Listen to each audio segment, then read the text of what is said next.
दोस्तों नमस्कार, स्वागत है आपका अपने YouTube चैनल हिंदी ग्राम पर।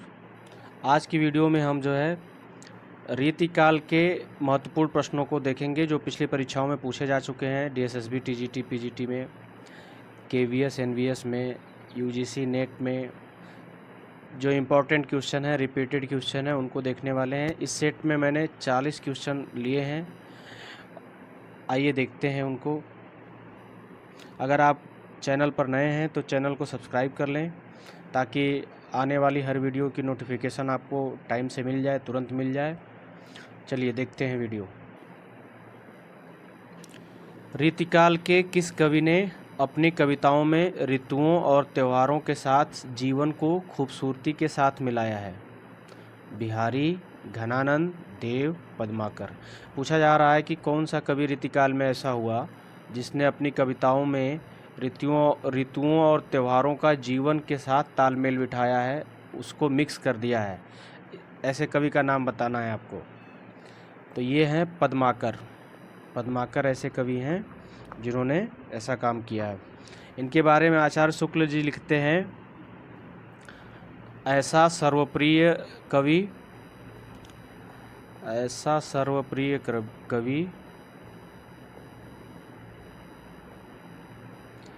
इस काल के भीतर, इस काल से मतलब है रीतिकाल से, इस काल के भीतर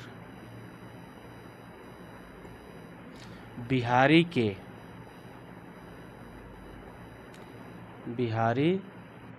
के अलावा कोई दूसरा नहीं हुआ, या बिहारी को छोड़कर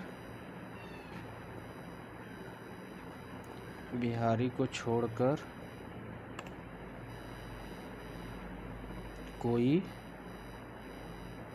दूसरा नहीं हुआ। कहने का मतलब ये है कि बिहारी के अलावा जो है ये पद्माकर जो हैं, इन ऐसे प्रिय कवि हैं, सर्वप्रिय, जो जिनकी प्रसिद्धि, जिनकी लोकप्रियता बहुत ज़्यादा है।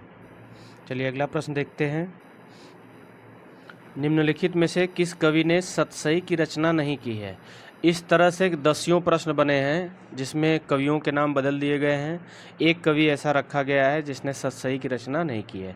आप देखेंगे कि हर एक काल में, जैसे भक्ति काल में माल या माला इस तरह की रचना की, या परिचयी इस तरह की रचना की परंपरा चली, और चरियू के नाम से आदि काल में हमें मिलती है, रासों के नाम से मिलती है ना। तो इसी तरह से हमें यहाँ पर जो है सतसई की एक परंपरा देखने को मिलती है, जिसमें जो प्रश्न बन रहे हैं इस काल के अंतर्गत, उसमें 3 कवि आपको दे दिए जाएंगे जिन्होंने सतसई कोई ना कोई रची हुई है और एक नहीं रची हुई। तो ये प्रश्न हर एक परीक्षा में अलग अलग कवियों के साथ पूछा ही गया है। इसमें पूछा गया, इसमें ऑप्शन में है रसनिधि, वृंद कवि, भूपति और बेनी प्रवीण। इनमें से किसने जो है सतसई की रचना नहीं की है? तो बेनी प्रवीण जी ने जो है सतसई की रचना नहीं की है। बाकी वृंद कवि की सतसई का नाम है यमक सतसई।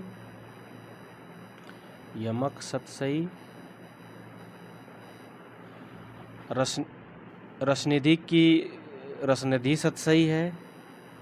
रसनिधि की जो है रसनिधि सतसई। और भूपति की भूपति सतसई है, भूपति सतसई।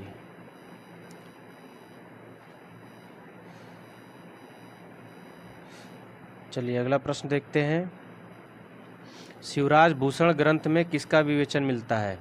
शिवराज भूषण का विषय पूछा जा रहा है, विवेचन किसके बारे में है शिवराज भूषण में? रस, ध्वनि, अलंकार, औचित्य। शिवराज भूषण जो है अलंकार से संबंधित ग्रंथ है। इसमें 105 अलंकारों का वर्णन भूषण जी ने किया है। किसने किया है? भूषण जी ने। और इसके साथ साथ जो है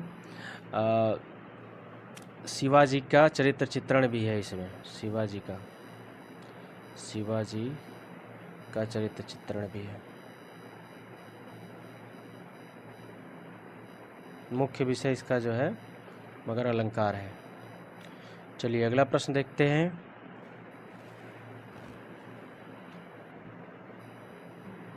रीतिकाल के उस, ये मात्रा नहीं रहेगी। उस कवि का नाम बताइए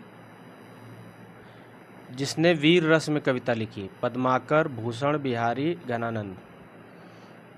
तो आपको पता है कि रीतिकाल के अंतर्गत वीर रस की कविता करने वाले भूषण मात्र हैं। भूषण कवि जो है ये वीर रस के हैं, बाकी जो है सभी लोग श्रृंगार में, ज़्यादातर श्रृंगार की रचनाएं ही आपको देखने को मिलेंगी रीतिकाल के अंदर। चलिए अगला प्रश्न देखते हैं।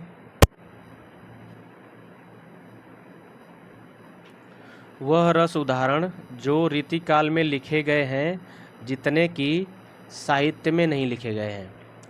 कहा जा रहा है कि कौन सा ऐसा रस है जो रीतिकाल के अंतर्गत सबसे ज़्यादा वर्णित है, जिसके बारे में सबसे ज़्यादा रीतिकाल के अंतर्गत बात हुई है, बल्कि संपूर्ण साहित्य में उतना इसके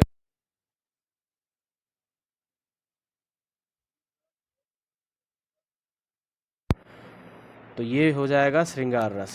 श्रृंगार के बारे में जितना रीतिकाल में उदाहरण लिखे गए हैं उतना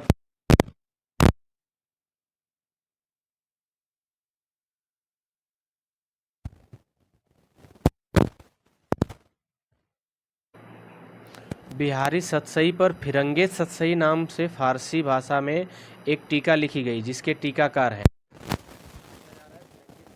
नाम फारसी में फिराक गोरखपुरी, आनंदीलाल शर्मा, अमीर खुसरो, मिर्ज़ा गालिब। ये हैं में, आपको याद रखना है इसको। चलिए निम्नलिखित में से कौन सी रचना केशवदास की नहीं है। पूछा जा रहा है कि इनमें से कौन सी रचना केशवदास की नहीं है। विज्ञान गीता, भू परिक्रमा, रतन बावनी, जहांगीर जस चंद्रिका। तो केशवदास की जो है विज्ञान गीता भी है, रतन बावनी भी है, जहांगीर जस चंद्रिका भी है। ये भू परिक्रमा जो है विद्यापति की रचना है, विद्यापति की, ये केशवदास की नहीं है। चलिए अगला प्रश्न देखते हैं। दोस्तों परीक्षाओं में इस तरह के प्रश्न भी खूब पूछे जाते हैं। निम्नलिखित में से कौन सी रचना भिखारी दास की नहीं है। रस सारांश, काव्य निर्णय, श्रृंगार निर्णय, भाषा भूषण। तो ये भूषण देख कर के कहीं आप इसको भूषण की रचना मत समझ लीजिएगा, सबसे बड़ी बात ये है। इसमें देखिए रस सारांश, काव्य निर्णय और श्रृंगार निर्णय, ये भिखारी दास की रचनाएं हैं तीनों। और भाषा भूषण महाराज जसवंत सिंह की है, महाराज जसवंत सिंह की, इसको ध्यान में रखिएगा। और ये भी बहुत इम्पोर्टेंट रचना है, इससे भी बहुत बार प्रश्न बने हैं। इस वीडियो के एंड में मैं आपको कुछ बातें बताता हूँ। आपको हर एक काल में कवियों से और रचनाओं से संबंधित कुछ बातें हमेशा ध्यान रखनी है किसी भी काल को पढ़ते हुए। पहले फटाफट हम ये वीडियो क्वेश्चंस देख लेते हैं। इसमें महाराज जसवंत सिंह ने भाषा भूषण की रचना किस ग्रंथ के आधार पर की है। देखिए एक इमीडिएट क्वेश्चन बना हुआ है इसी से। चंद्रालोक, साहित्य दर्पण, ध्वन्यालोक, शिवराज भूषण। इसका आधार ग्रंथ पूछा जा रहा है किसके आधार पर भाषा भूषण की रचना हुई है। तो इसका आधार ग्रंथ जो है चंद्रालोक है। चंद्रालोक के आधार पर भाषा भूषण की रचना की गई है। चलिए अगला प्रश्न देखते हैं। नयन नचाए कही मुस्काए लला फिर आइयो खेलन होरी, पंक्ति किस कवि द्वारा रचित है। रसलीन, पद्माकर, रत्नाकर, बिहारी।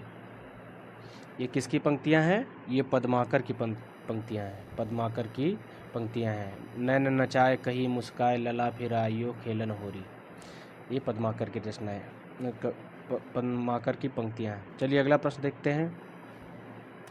सघन कुंज छाया सुखद शीतल मंद समीर, किस कवि की काव्य पंक्ति है। पद्माकर, बिहारी, घनानंद, रसखान।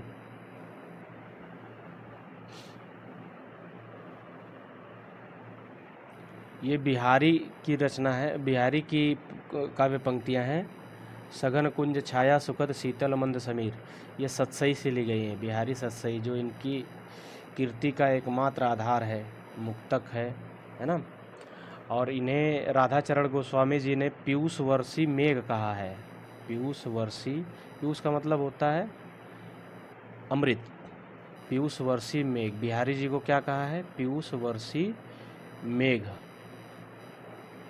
राधाचरण गोस्वामी ने। चलिए अगला प्रश्न देखते हैं।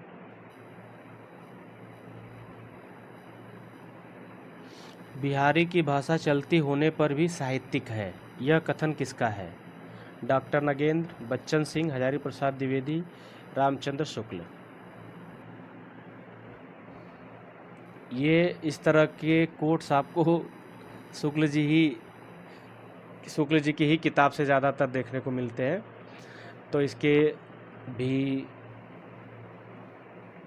कर्ता धर्ता जो है शुक्ल जी हैं। रामचंद्र शुक्ल जी का कथन है कि बिहारी की भाषा चलती होने पर भी साहित्यिक है। चलिए अगला प्रश्न देखते हैं। बिहारी सतसई की टीका लाल चंद्रिका नाम से किसने की है? लल्लू लाल, जगन्नाथ दास रत्नाकर, सूरति मिश्र, अंबिका दत्त व्यास। ये लाल चंद्रिका जो टीका है बिहारी सतसई की, इसके रचनाकार का नाम पूछा जा रहा है, टीकाकार का नाम पूछा जा रहा है। तो ये हैं लल्लू लाल जी। कौन है? लल्लू लाल जी। और सूरति मिश्र की एक बिहारी सतसई की टीका है, इसका नाम है अमर चंद्रिका। अमर चंद्रिका। चलिए अगला प्रश्न देखते हैं।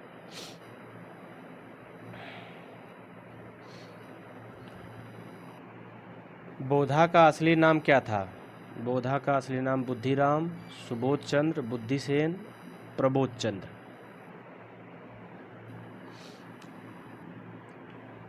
इनका असली नाम बुद्धिसेन था। बोधा का असली नाम बुद्धिसेन था। इनको जो है पन्ना के नरेश, इनका नाम थोड़ा कैजुअल है, खेत सिंह ने बोधा नाम दिया था इनको। क्या नाम दिया था? बोधा नाम दिया। बुद्धिसेन को बोधा बनाया खेत सिंह ने। चलिए अगला प्रश्न देखते हैं। कुंदन को रंग फीको लगे झलके अति अंगन चारु गुराई, पंक्ति किसकी है? मतिराम की, बिहारी की, भूषण की, देव की। ये मतिराम की पंक्तियां हैं। कुंदन को रंग फीको लगे झलके अति अंगन चारु गुराई, ये मतिराम की काव्य पंक्तियां हैं। काव्य पंक्तियां आपको बिल्कुल ध्यान रखनी है और पढ़ के ही जाना है। चलिए अगला प्रश्न देखते हैं। इंद्रजिमी जंभ पर बाड़व सुअंभ पर रावण सदम्भ पर रघुकुल राज है, ये काव्य पंक्तियां किस कवि की हैं? भूषण की, बिहारी की, कविदेव की, आलम की। ये भूषण की काव्य पंक्तियां हैं। इंद्रजिमी जंभ पर बाड़व सुअंभ पर रावण सदम्भ पर रघुकुल राज है, ये काव्य पंक्तियां भूषण की हैं। चलिए अगला प्रश्न देखते हैं। हिंदी रीति ग्रंथों की परंपरा चिंतामणि त्रिपाठी से चली, अतः रीतिकाल का आरंभ उन्हीं से मानना चाहिए, इस कथन के लेखक हैं? आचार्य Ramchandra Shukla, doctor Hazari Prasad Dwivedi, George Grierson, Vishwanath Prasad Mishra. आचार्य रामचंद्र शुक्ल जी का कथन है। इन्होंने चिंतामणि त्रिपाठी से रीति ग्रंथों की परंपरा या रीति काव्य की परंपरा की शुरुआत मानी है। अगला प्रश्न है, जिस कवि में कल्पना की समाहार शक्ति के साथ भाषा की समास शक्ति जितनी अधिक होगी उतना ही वह मुक्तक की रचना में सफल होगा, यह क्षमता बिहारी में पूर्ण रूप से वर्तमान थी, यह कथन किस विद्वान का है? आचार्य रामचंद्र शुक्ल, डॉक्टर हजारी प्रसाद द्विवेदी, विश्वनाथ प्रसाद मिश्र, डॉक्टर रामकुमार वर्मा। ये पूछा जा रहा है कि ये किसने कहा है? जिस कवि में कल्पना की समाहार शक्ति के साथ भाषा की समास शक्ति जितनी अधिक होगी उतना ही वह मुक्तक की रचना में सफल होगा, यह क्षमता बिहारी में पूर्ण रूप से वर्तमान थी, ये रामचंद्र शुक्ल जी का कथन है, याद रखिएगा। चलिए अगला प्रश्न देखते हैं। उनकी विरह ताप की अतियुक्तियों में दूर की सोच और नाजुक ख्याली बहुत कुछ फारसी की शैली है, शुक्ल जी का यह कथन किस कवि के विषय में है? ये पूछा जा रहा है कि ये किसके बारे में कह रहे हैं शुक्ल जी, कि उनकी विरह आपकी अत्युक्तियों में दूर की सोच और नाजुक ख्याली जो है वो फारसी की शैली है। बिहारी के बारे में, भूषण, मतीराम, देव किसके बारे में कह रहे हैं? तो ये कहा है शुक्ल जी ने बिहारी के बारे में, बिहारी लाल के बारे में। किसी कवि का यश उसकी रचनाओं के परिमाण के हिसाब से नहीं होता बल्कि गुण के हिसाब से होता है।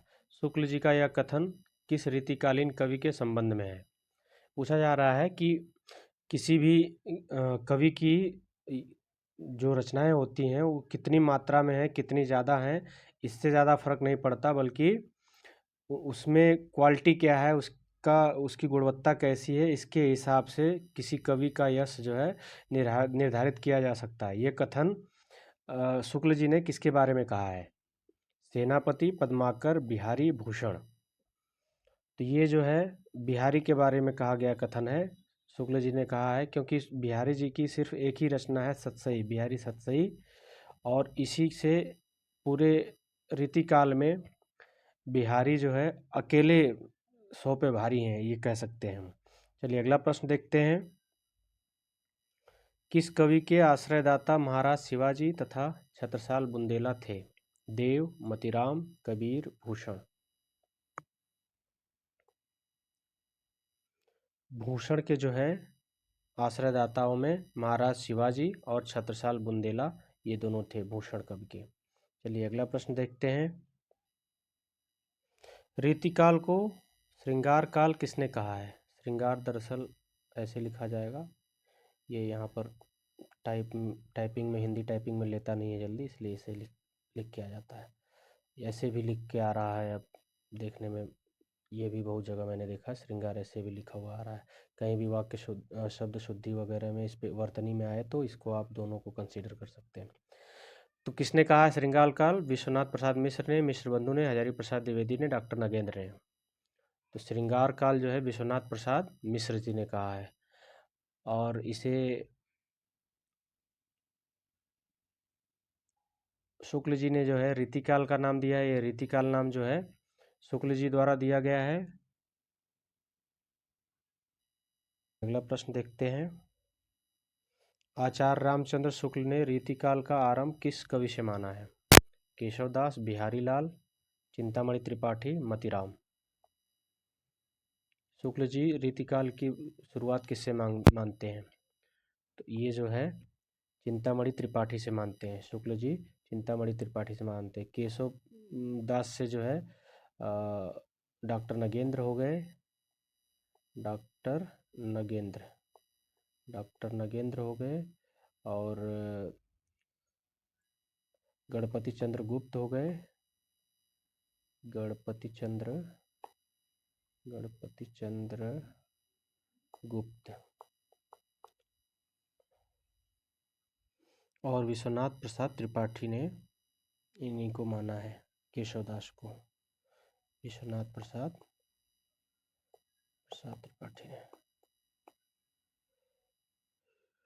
चलिए अगला प्रश्न देखते हैं। बिहारी अकेले कवि हैं जिन्होंने ग्रामीण संस्कृति के विरुद्ध घृणा की अभिव्यक्ति की है। यह किसका कथन है? रामचंद्र शुक्ल का, हजारी प्रसाद द्विवेदी का, डॉक्टर नगेंद्र का, बच्चन सिंह का। तो ये कथन जो है बच्चन सिंह का है, डॉक्टर बच्चन सिंह का, जिनकी पुस्तक है हिंदी साहित्य का दूसरा इतिहास। हिंदी साहित्य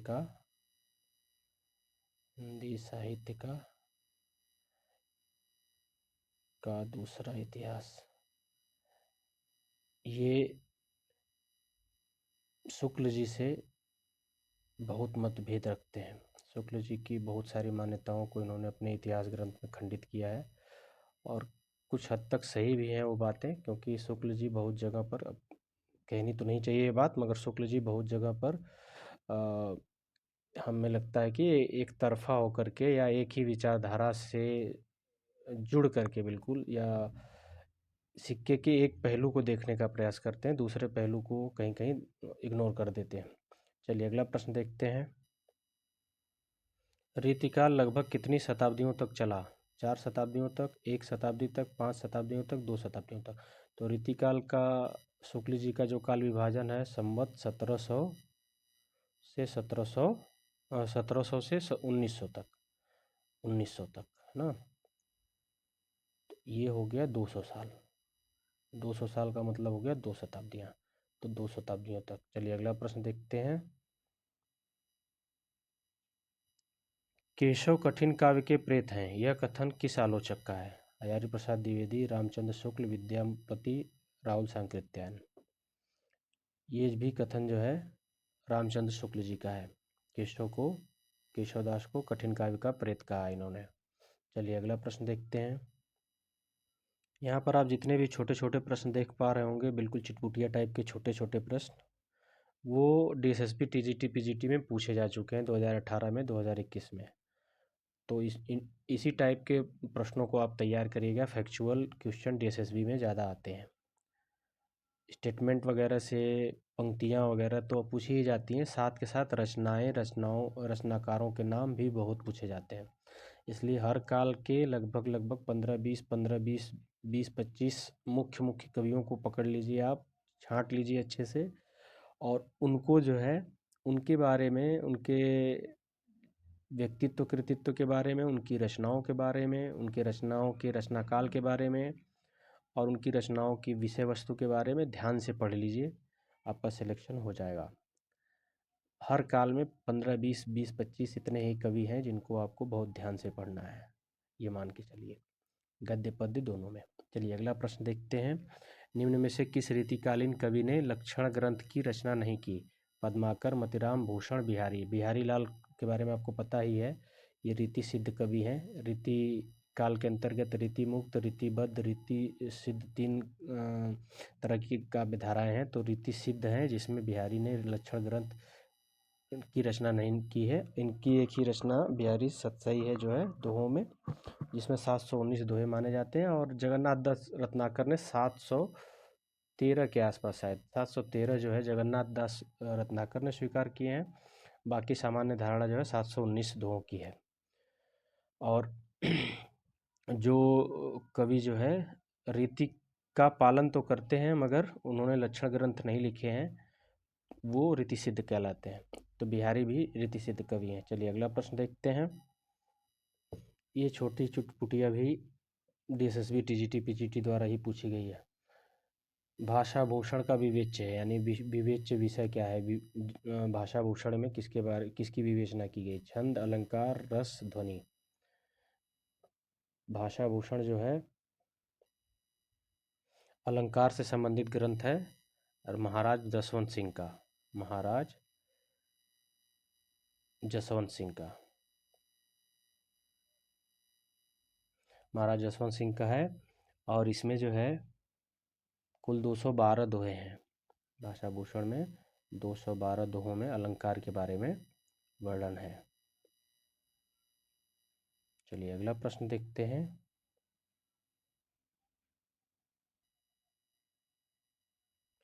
आचार्य रामचंद्र शुक्ल ने साक्षात रसमूर्ति किस कवि को कहा है?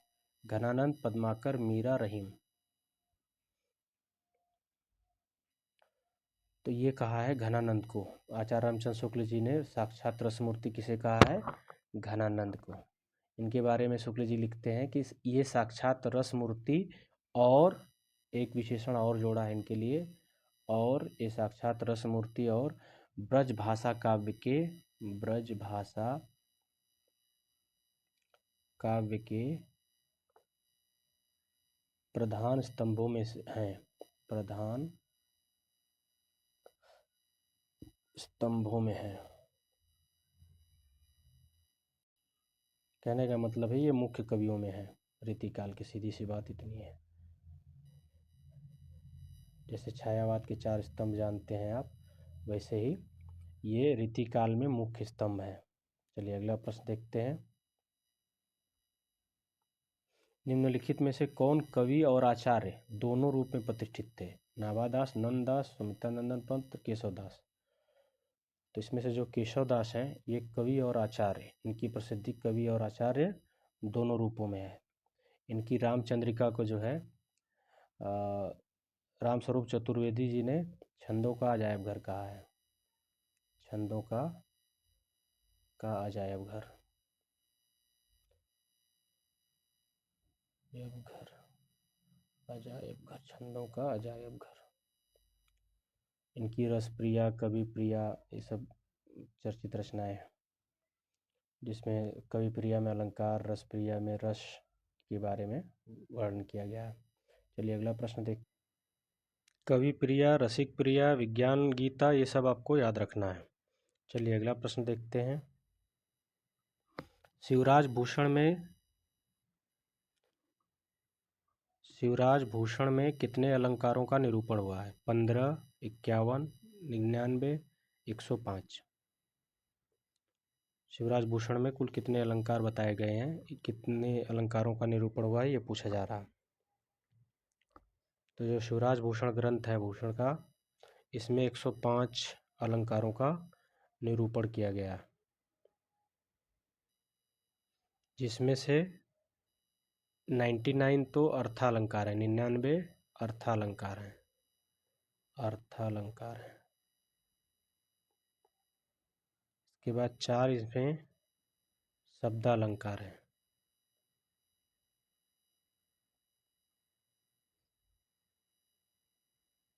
कितने हो गए? 103। और एक है चित्र नाम का अलंकार और एक शंकर, ये 2 और हैं। इतने अलंकारों का वर्णन है। और शिवाजी का जो है चरित्र चित्रण भी इसमें कवित्त, सवैया, छप्पय आदि छंदों में किया गया है। चलिए अगला प्रश्न देखते हैं।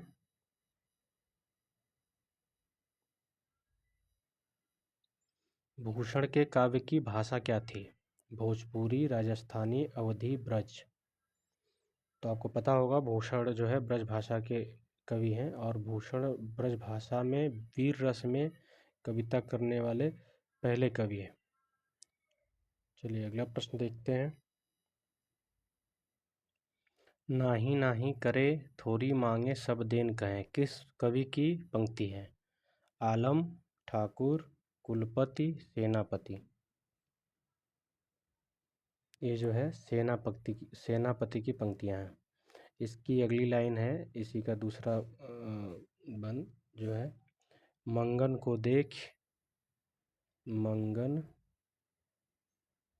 देख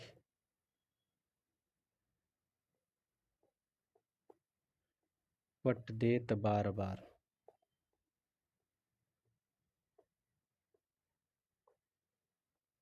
ये श्लेष अलंकार का उदाहरण भी है। यहाँ पट का 2 अर्थ है, एक तो वस्त्र और एक जो है किवाड़।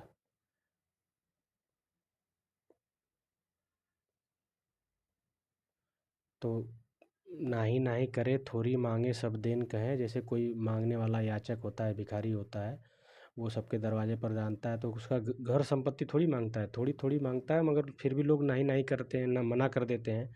और कुछ लोग तो ऐसे होते हैं, मंगन को देख, यानी याचक को, भिखारी को आता हुआ देख, पट देत बार बार, अपने घर का दरवाज़ा किवाड़ बंद कर लेते हैं। और कुछ लोग होते हैं जो वस्त्र आदि देते हैं। तो इस तरह का भाव है यहाँ पर। चलिए अगला प्रश्न देखते हैं। काव्य निर्णय का रचयिता कौन है? काव्य निर्णय किसकी रचना है? घनानंद, बिहारी, मतीराम, भिखारीदास। काव्य निर्णय जो है भिखारीदास की रचना है। ये रीतिबद्ध परंपरा के अंतर्गत आते हैं, रीतिबद्ध। और इनकी अन्य रचनाएं जो हैं, एक तो काव्य निर्णय से संबंधित ही है रस निर्णय, श्रृंगार निर्णय, और एक है रस सारांश।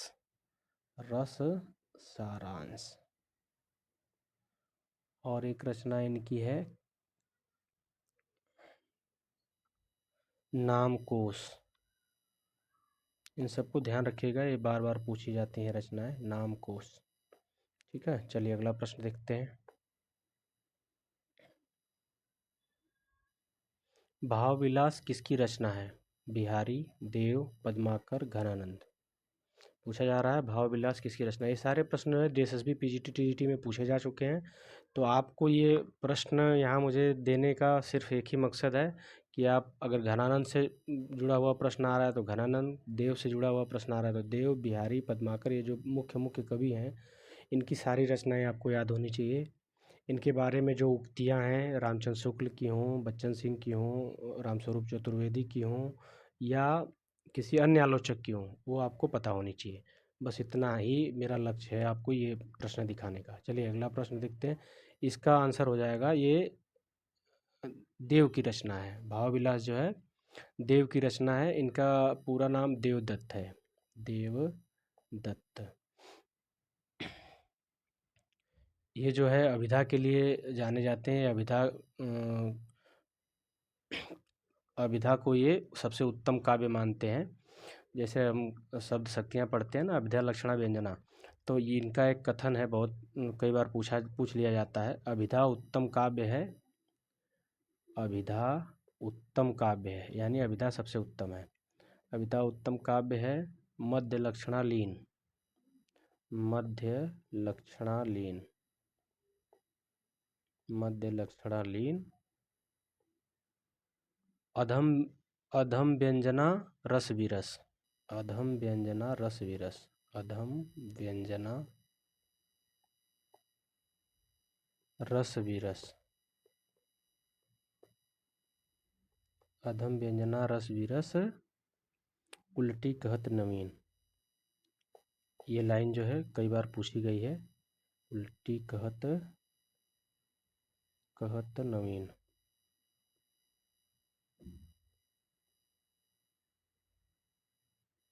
चलिए अगला प्रश्न देखते हैं।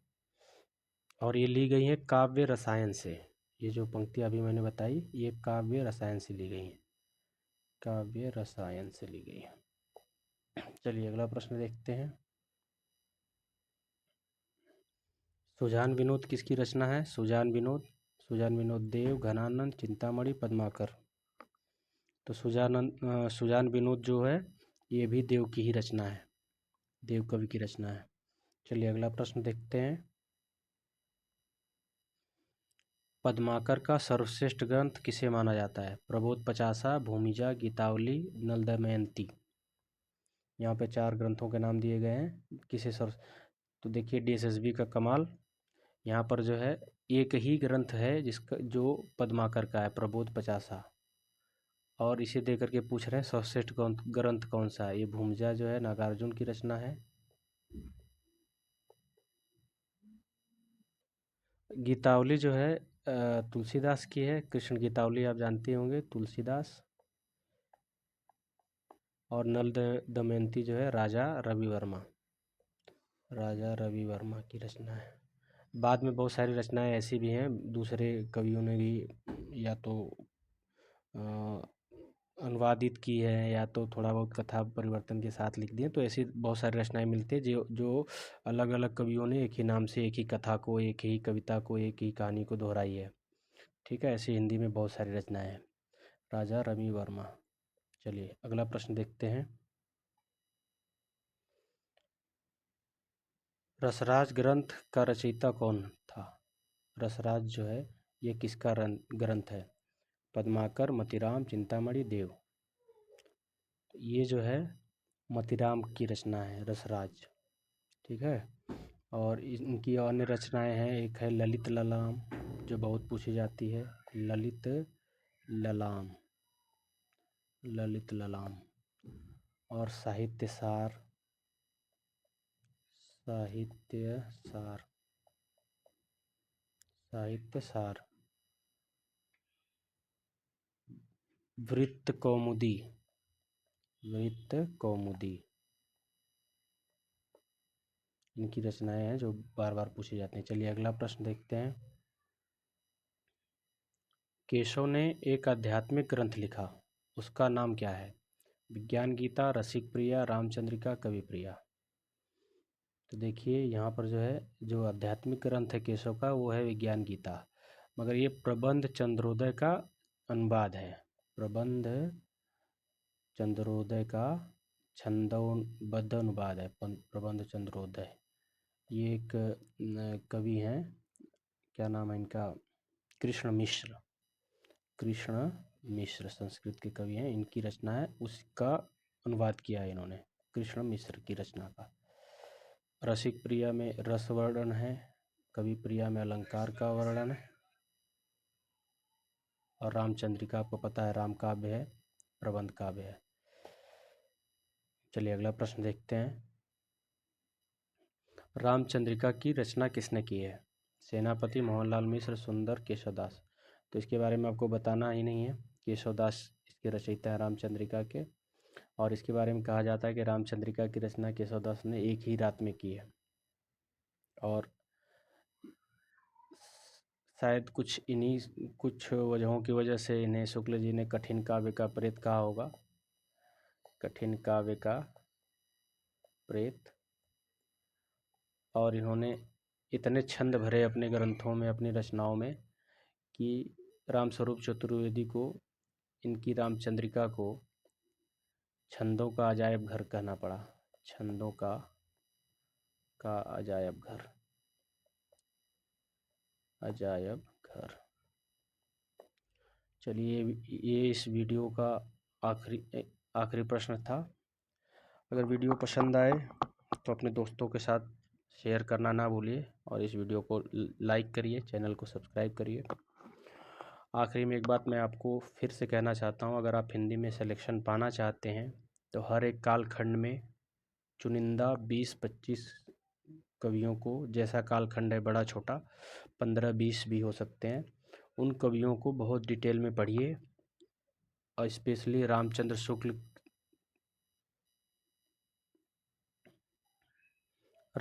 शुक्ल के कथन को पढ़िए। रामचंद्र शुक्ल जी के जो कथन बार बार पूछे जाते हैं हर एक कालखंड के बारे में, हर एक बहुत सारे कवियों के बारे में, और कवियों की रचनाओं को पढ़िए जिनसे पंक्तियाँ ज़्यादा पूछी जाती हैं। जैसे भक्ति काल में कबीर हो गए, तुलसी हो गए, मीरा हो गई, जायसी हो गए, पद्म और सूरदास हो गए। तो इन लोगों को आपको बहुत अच्छे ढंग से पढ़ना है, और इसके साथ साथ हो सके तो आप NCERT पढ़ लीजिए 6ठी से 12वीं तक का, और एक कोई व्याकरण की पुस्तक ढंग की पढ़ लीजिए, जिसमें आप कंसीडर कर सकते हैं लुसेंट की हिंदी को भी। अच्छी पुस्तक है लुसेंट की सामान्य हिंदी। वैसे मैं प्रमोशन नहीं कर रहा हूँ, मगर आप पढ़ सकते हैं, अच्छी बात है और अच्छी किताब है। और हिंदी साहित्य का इतिहास रामचंद्र शुक्ल का ज़रूर पढ़िए। उसके साथ साथ जो है हर काल के चुनिंदा कवियों को बहुत अच्छे से तैयार करिए, आपका सिलेक्शन हो जाएगा। लिख करके पढ़िए, जितना भी पढ़ना है। एक बार में नहीं याद हो रहा है, 2 बार 3 बार लिख करके पढ़िए विषय को, और रचनाओं को आराम से याद हो जाएंगी, और परीक्षा में वो अपने आप आपके सामने होंगी। धन्यवाद। मिलते हैं एक ऐसे ही वीडियो के साथ।